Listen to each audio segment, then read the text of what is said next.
erased New York rap from the rotation, you heard? He wouldn't play no Chef G and Sleepy Hollow and them niggas up there. He wouldn't play nothing New York up there. Them niggas was the hottest niggas moving at one point. He wouldn't play them on Hot 97. Come on. I'm not mad Ebro is fired off of Hot 97. Let's get to that. It was a long time coming. Goodbye. Nah, I never got into it. You said Uzi wasn't gonna be something? I ain't gonna struggle, bro. All right, we're gonna see. Gonna see. Oh, you gonna? He said he was gonna be a rock star. And I said, we gonna decide that. He is. I mean, he still ain't sold out no stadium. I mean, rock stars don't need to sell out a stadium. They do. What about you ain't a star? No. Rock star is a rock star. Says who? The culture. Nah. Yeah. No. Don't he got like disagree. Don't he got like 2 diamond singles? Okay, 2 singles. What them albums? I'm What just we doing saying with 2 these diamond albums? singles, bro. Y'all be lowering the bar. Y'all be lowering the bar. And then also is his influence too. That makes you a rock star, and his influence is undeniable. So, but as I've seen with all you little young motherfuckers that think you nice. Yeah. He is pretty nice. You nice. Yeah, I'm good. Y'all get to like 27, 28, and y'all niggas get to struggling, and y'all be trying to come back tell and you find what, that sound. I ain't gonna struggle, bro. All right, we're gonna see. We gonna see. Oh, you gonna learn. And guess what? I'm gonna be here. Yeah. My fans won't be disappointed. They get it. No, they will. No, they but won't. I hope I piss your friends Your off. fans gonna be disappointed. All the old guys. They don't give a They're fuck. gonna be. Yeah, they don't even know why I'm on here right now. What they'll be disappointed is if you get up here and these bars you spit is trash, and I don't tell you they trash. So let's get to these raps since you're so nice. Put another beat on, shit. Nah, because all I got is old man beats, and you're not built. Hey, listen. It's gonna be a lot of young guys coming up here, and they ain't gonna want to rap on that. I'm trying to tell you, it's changing. Yo, look, it's changing. I hope they change. It's changing, bro. I hope they change. But as I've seen with all you little young motherfuckers that think you nice. Yeah. He is pretty nice. You nice. Yeah, I'm good. Y'all get to like 27, 28, and y'all niggas get to struggling, and y'all be trying to come back and find that sound. I ain't gonna struggle, bro. All right, we're gonna see. We gonna see. Oh, you gonna learn. And guess what? I'm gonna be here. Yeah. News has recently broken out that Ebro has been fired from Hot 97. Now, Hot 97 has been one of, if not one of the biggest radio stations in the last decade. Whether you were in New York or another state, if your song gets played on Hot 97, you are destined to blow up, especially for rappers in New York. If your song gets played, then your music is going to get heard throughout the city. Now, since Hot 97 is such a beloved radio station and has been around for about 20 years, a lot of great rappers' music has been played, such as Nas, Biggie, Jay-Z, Eminem, Kanye West, and many more great artists and rappers alike. However, music is always changing, and there's always a new sound coming out that will attract a new audience. And as of 2025, a lot of new artists and more great artists have emerged to the scene and has had their music played on Hot 97, such as Drake, J. Cole, Playboi Carti, Lil Tecca, Chris Brown, and many more artists. Now, unfortunately, not all rappers will have their song played, but they still have a core audience that listen to their music. Newer music and newer and more exotic sounds don't really seem to interest the old heads in particular. Now, as you may know, Ebro is one of the main hosts of the radio station and is one of those guys who has an evil eye for towards new music and newer artists and new up-and-coming rappers and the music that they put out, especially with Lil Uzi Vert. 2016 saw the creation of a lasting story. Ebro, seated across from Lil Uzi Vert on Hot 97, asked if Lil Uzi will still be relevant in a few years. He questioned Uzi's claim to be a rock star and said that by the time Lil Uzi Vert was in his late 20s, artists and rappers like him would be struggling. Years later, the video keeps coming up whenever Lil Uzi Vert releases new music, shifts careers, or withdraws from the public eye. Some claim that Ebro was correct, some claim that while the criticism remained outdated, the culture has changed. Now, in order to provide a clear and honest response to one question, we're going over that Hot 97 moment again in this video, dissecting the data, the impact, the facts, and the evolving concept of celebrity. Did Lil Uzi Vert prove Ebro wrong, or did he truly fall off? To understand this whole situation, we must go back to 2016, when Lil Uzi Vert was still developing, not yet established as a celebrity, but already processing the intensity that would define his career. In order to comprehend why this discourse even takes place, in 2015, he released his debut album, Love Is Rage, and 2 months after the interview dropped, he released Lil Uzi Vert vs. The World. But back in February of 2016, Lil Uzi Vert had a typical radio interview with Ebro and the rest of the radio station staff during an appearance on Hot 97.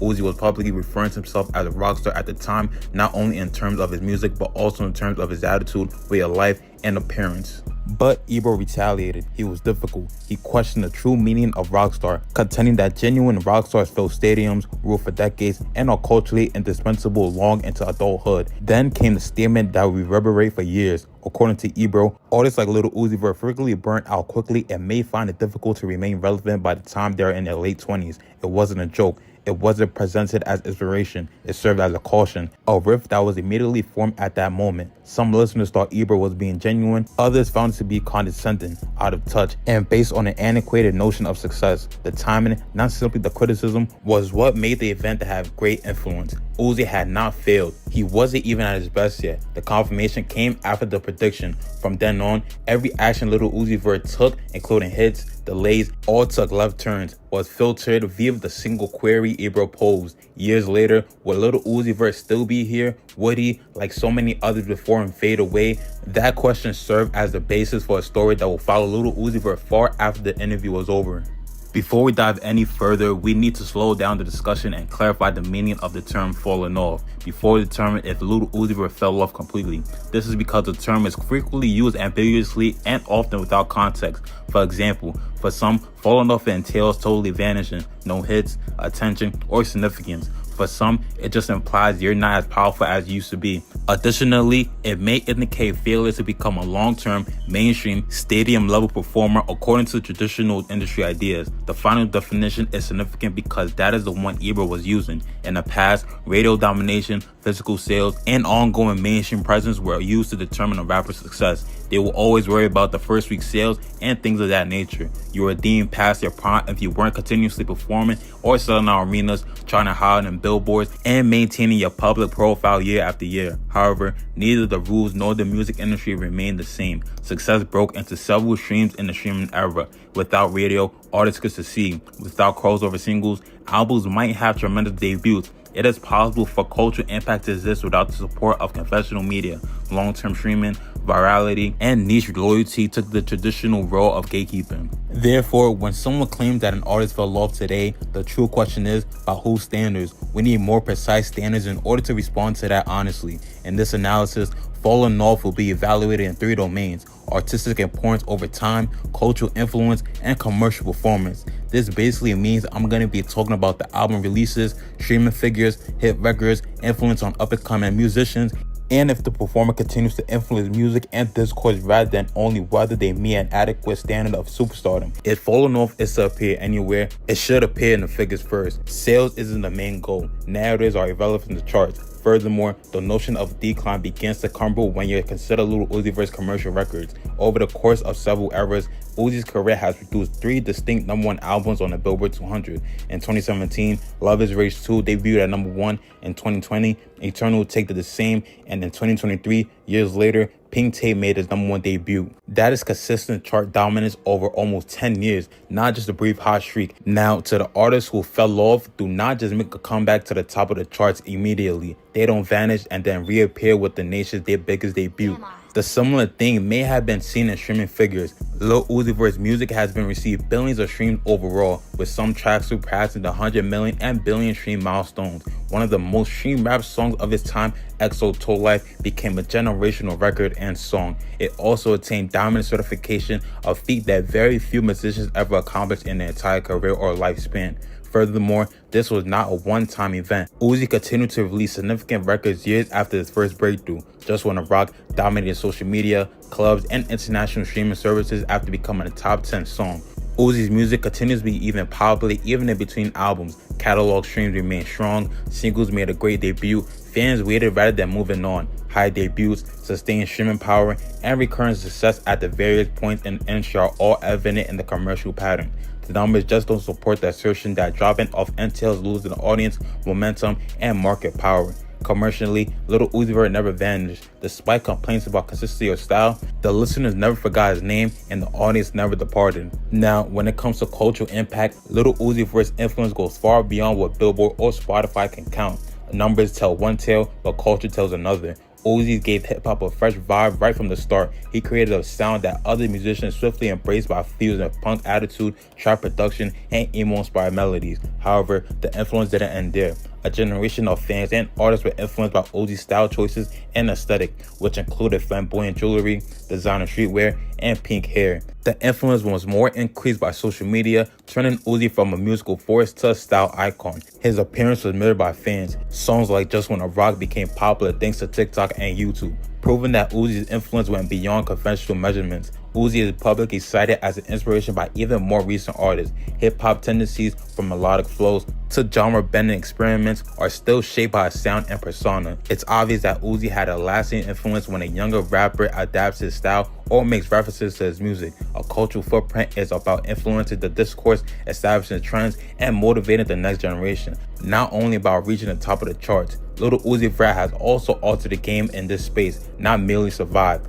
And that influence is expanding, demonstrating that Uzi's presence is still significant today, even in the absence of commercial numbers. A portion of the Fallen Off story gains momentum because critical reaction has been unclear, despite financial success and cultural influence painting a clear picture of significance. Not every release by Lil Uzi Vert has been received widespread acclaim. Critics have frequently drawn attention to inconsistent album quality, pointing out instances in which artistic decisions or experimentation didn't work as well as they did on previous releases.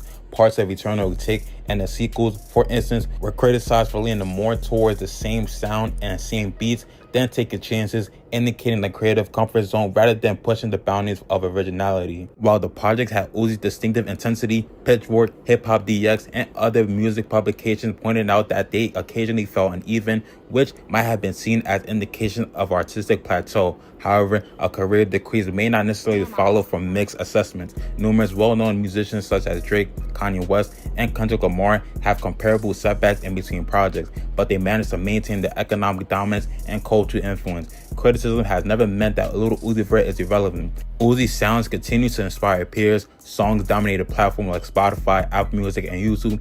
Recognizing the opposing viewpoints is also crucial in this video. When assessing Lil Uzi Vert's career, critics and doubters have legitimate arguments, and any analysis will be biased if they were ignored. Some claim that between albums, output is slower. Because Uzi has taken a long time between albums, there have occasionally been rumors that he is losing steam. Some draw attention to anomalies in certain projects, pointing out that not every album or song achieves the same success as previous hits. Additionally, there are Uzi social media scandals, stunts, and public flirting with retirement, which is often looked at as divergence from a serious long-term career. However, these objections don't prove a decline when you look at the actual impact. Uzi's singles still rule streaming services, and his albums have risen back to the top of the chart despite gaps. Fans' interest has remained constant, as seen by the enormous catalog streaming. The narrative of decline frequently ignores long-term achievement, influence, and cultural importance while exaggerating little anomalies.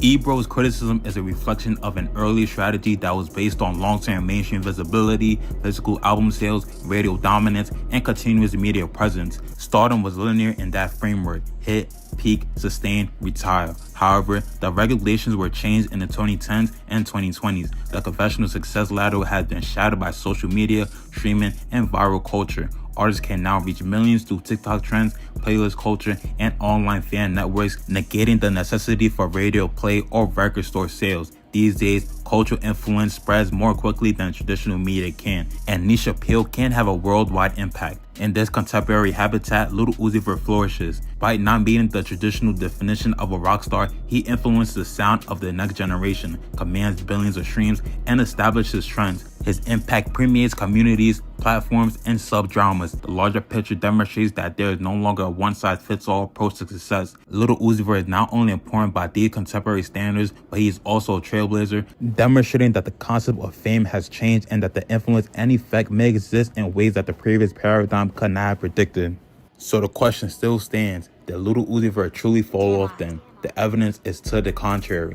Uzi had continuously demonstrated his enduring strength in terms of commercial performance, cultural influence, and artistic relevance. Billions of streams, 3 #1 albums, songs that have become touchstones for generations are all obvious indicators of ongoing success. Although Ebro's 2016 warning started a discussion about longevity and rockstar status, it was based on an outdated industry model that doesn't adequately take into consideration how contemporary musicians define influence and engage with fans. Uzi's career demonstrates the complexity of modern stardom, which includes cultural resonance, internet supremacy, and artistic effect in addition to radio. Lil Uzi Vert continues to be a significant figure in hip-hop, influencing a generation's sound and demonstrating that the old rules don't always apply, despite criticism regarding style, consistency, and output gaps. In summary,